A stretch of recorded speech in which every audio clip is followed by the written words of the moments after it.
Gimana kisah tadi? Seru kan? Nah, Otan masih punya kisah lain yang gak kalah mantap. Tolong! Astaga! Ada sobat Otan yang butuh bantuan. Darurat banget nih teman. Di tengah hutan kayak gini, siapa ya yang bisa tolong Otan menyelamatkan kelelawar?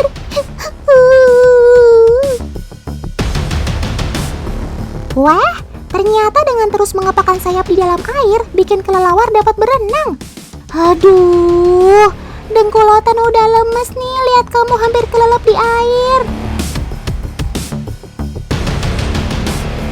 Baru kali ini Otan lihat kelelawar bisa berenang. Oke juga, Sob.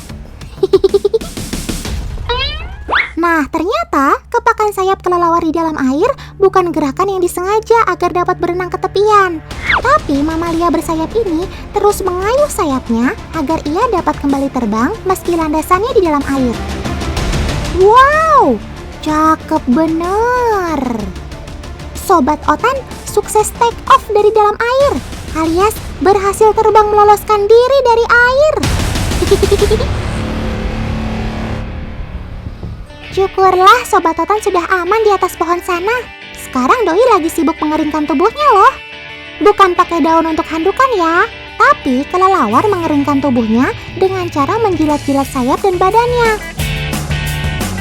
Tuh, kakinya juga ikut menggaruk badan yang basah loh. Jangan salah teman, Sobat Otan ini sangat menjaga kebersihan tubuhnya tahu. Saat ia merasa jika tubuhnya sudah sangat kotor, maka kelelawar akan membersihkan dirinya hingga berjam-jam. Cakep!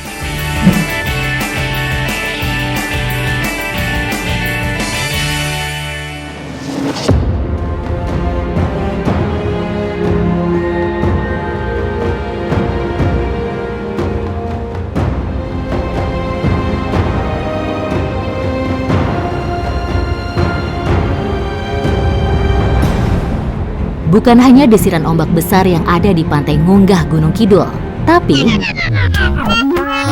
Loh, ini kan jam tayangnya Otan, bukan jejak petualang.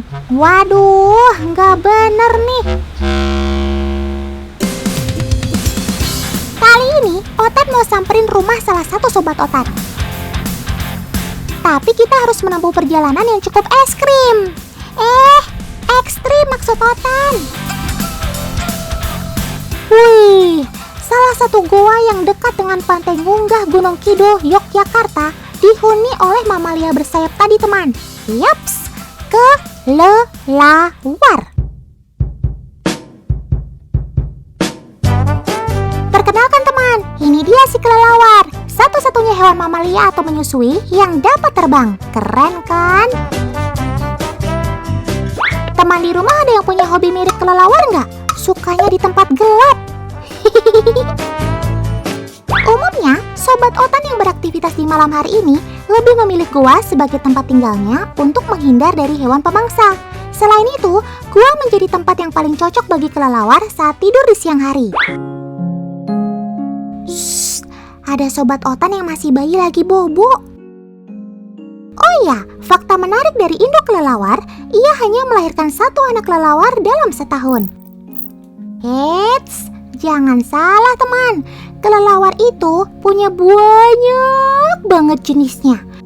Susah banget deh hafalin hampir 800 spesies kelelawar yang juga punya berbagai macam tempat tinggal. Tahu nggak teman bagian yang paling spektakuler dari kelelawar? Yuhu, bener banget, yaitu telinga. Pendengaran kelelawar sangat peka loh. Ia dapat beraktivitas dengan leluasa di malam hari, bahkan di dalam goa yang gelap sekalipun berkat gelombang bunyi yang tidak dapat didengar oleh telinga manusia. Istilah ini disebut dengan gelombang ultrasonik.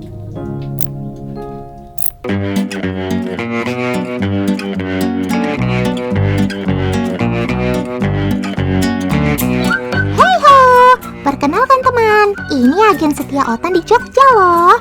Namanya Kak Eca, umurnya 28 tahun loh.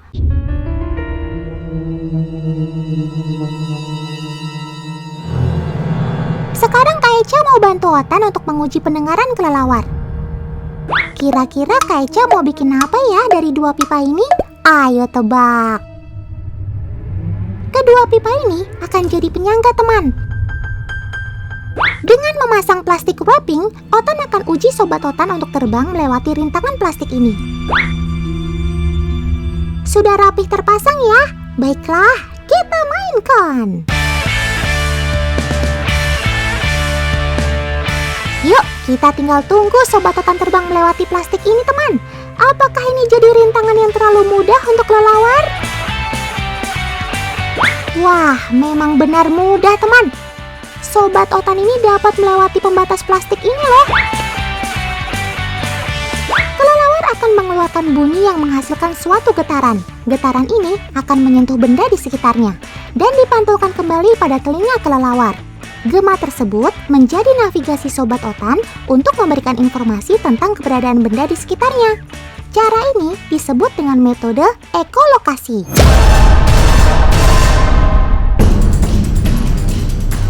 Wait, ternyata ada yang nyangkut juga nih saudara-saudara. Lagi kurang fokus ya sob?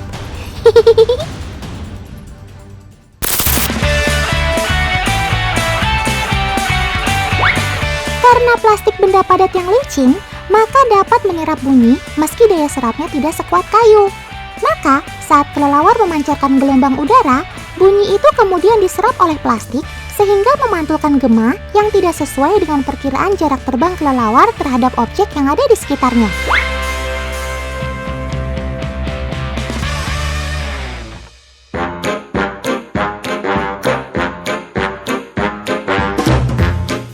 Teman, jika kelelawar memiliki sayap yang berasal dari kelima jarinya, sayap kelelawar tersusun dari kulit tipis yang kuat, membentang dari sisi badan hingga kaki. Selaput kulit ini ditopang oleh kelima tulang jari yang mengalami pemanjangan secara ekstrim. Sesuai dengan urutan, nomor 1 adalah ibu jari, selanjutnya jari telunjuk, tengah, jari manis, dan kelingking.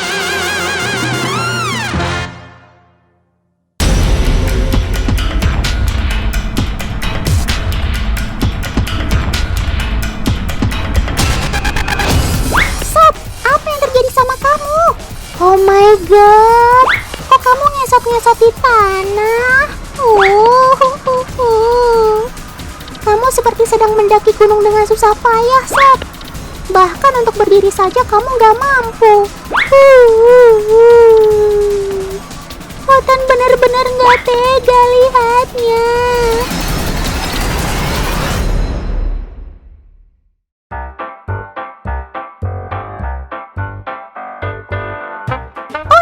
Keunikan sobat Otan ini kan memang gak bisa melakukan aktivitasnya di atas tanah. Jadi kalau dia jatuh ke tanah seperti ini, harus susah payah untuk kembali ke atas deh.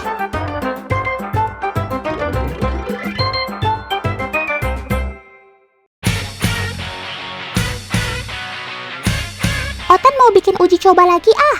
Yuhu, Kak Eca kembali. Jangan bosan-bosan bantu Otan ya Kak. Kak Eca udah bawa senar pancing dan fosfor nih. Loh, mau mancing ikan di gua, Kak? Kak Eca akan buat umpan menggunakan fosfor yang dapat menyala di tempat gelap. Gunanya, Otan mau mengecoh kelelawar jika Otan gantungkan fosfor di dalam gua. Fosfor yang sudah terikat dengan senar tinggal kita gantungkan deh. Simpel kan?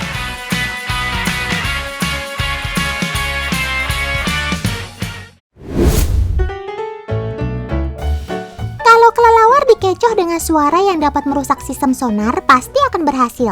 Tapi kali ini Otan mau uji coba penglihatan hewan nokturnal ini. Akankah ordo dari Chiroptera hilang fokus akibat cahaya dari fosfor? Kita tunggu aja guys. Tuh kan, si kelelawar beneran nubruk fosfornya. Coba kita lihat dalam gerakan lambat ya. Tahukah teman, ternyata kelelawar dapat terganggu dengan pantulan warna cerah.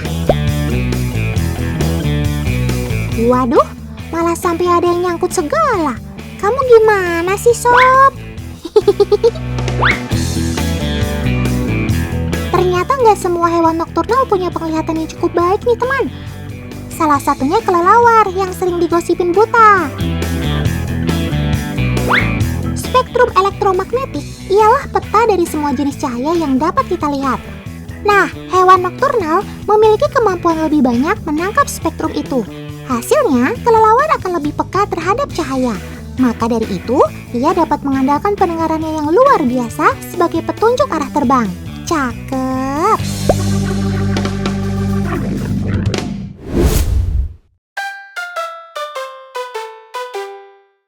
Loh, kok kamu malah makan buah sih, Sob? Bukannya kamu karnivora ya? Atau jangan-jangan kamu lagi diet? Ayo ngaku!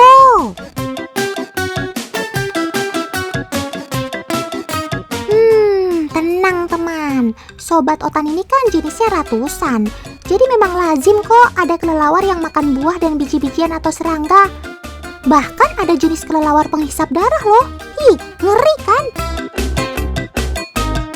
Di Indonesia sendiri, mayoritas spesies kelelawar memangsa buah dan serangga. Kelelawar juga memiliki sistem kekebalan tubuh yang bagus hingga dapat membasmi berbagai virus dalam tubuhnya.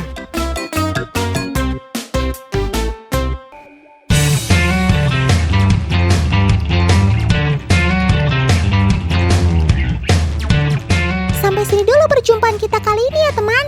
Tetap saksikan Si Otan setiap Senin sampai Jumat pukul 1 siang hanya di Trans 7. Sampai jumpa.